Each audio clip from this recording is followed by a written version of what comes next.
All right, welcome to lesson 4 of engineering problem solving with computers. This week we're going to use MATLAB. It's a new tool for us, but it's a very powerful tool for doing numerical methods of all kinds, and so I think it's valuable for us to take advantage of its capabilities.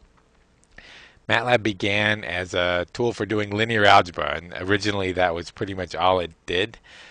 But it's since added quite a lot of functionality, and so even though it still has a kind of a linear algebra feel to it, it can do just about any problem you need to address.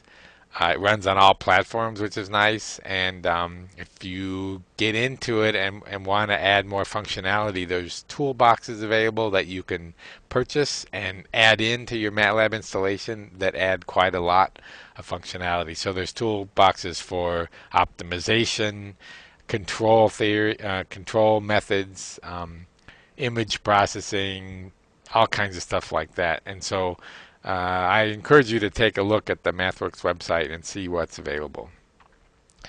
The user interface is not as GUI oriented as you might be accustomed to.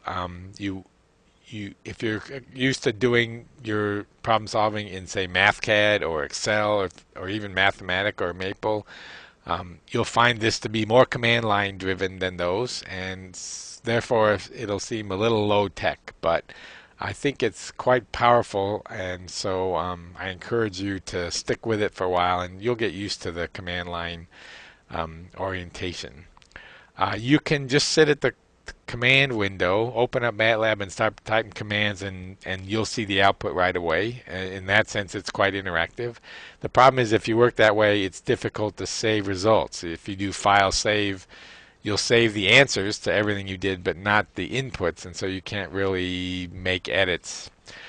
The way you'll want to interact with MATLAB is through M files. These are just script files, and they're called M files because they have a .m file extension. And they're just a list of MATLAB commands, and you save these in this text file. Then you tell MATLAB to run that script, and it'll run through the script and execute all the commands one by one, and you'll see the output. And there's a built-in editor just for editing those scripts, and we'll spend a lot of time in that. So the way I do problem solving in MATLAB is I put these commands into an M file, I run them from the main MATLAB window. If there's an issue with them, I'll go back to the editor, edit the M file, and rerun, and I'll continue that process until I get everything the way I want it. Then you just save this very small text file, and that's how you preserve your work. Or if, for example, in this class, when you turn in homework solutions to me, you'll just send me an M file, and I'll run it through MATLAB and see the results. Okay. So let's just see some of the basic commands in MATLAB. Assigning values to a variable is quite simple. You just say a equals 5, for example, and that'll set that a to be 5, b equals 3, c is a plus b. You know, all this works exactly like you'd expect it to.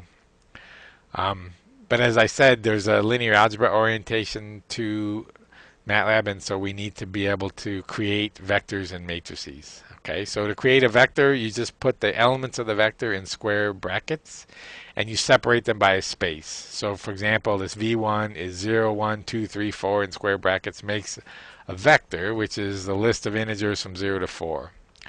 There's also a repeat or repetition operator, a colon. So if I say v2 is 0 colon 4, it gives me exactly the same result. It gives me the integers from 0 to 4 in a vector.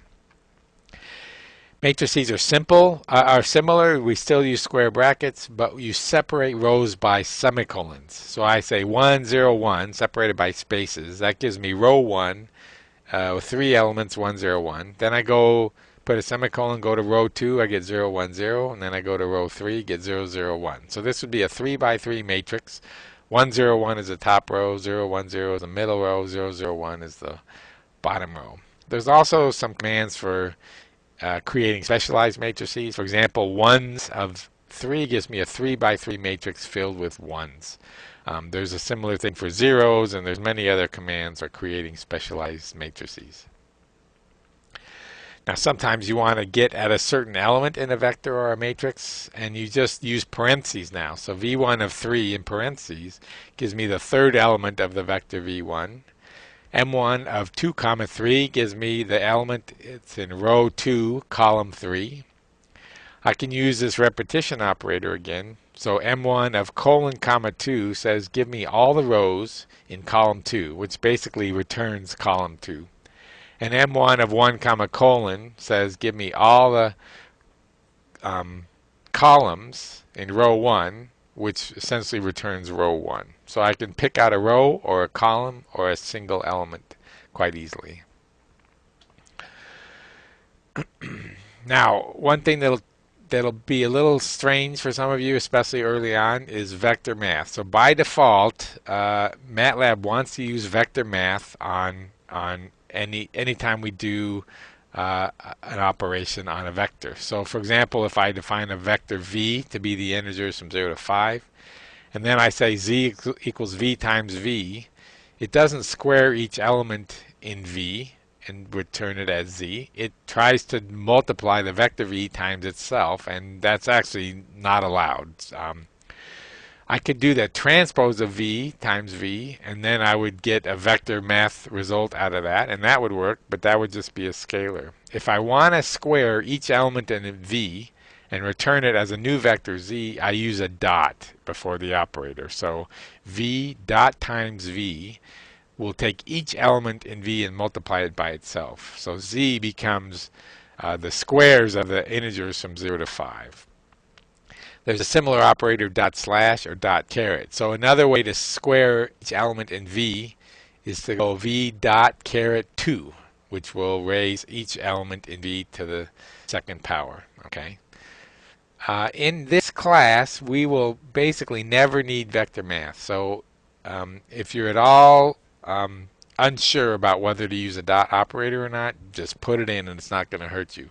As you get a little more sophisticated with MATLAB, you can write some very efficient scripts by taking advantage of the vector math.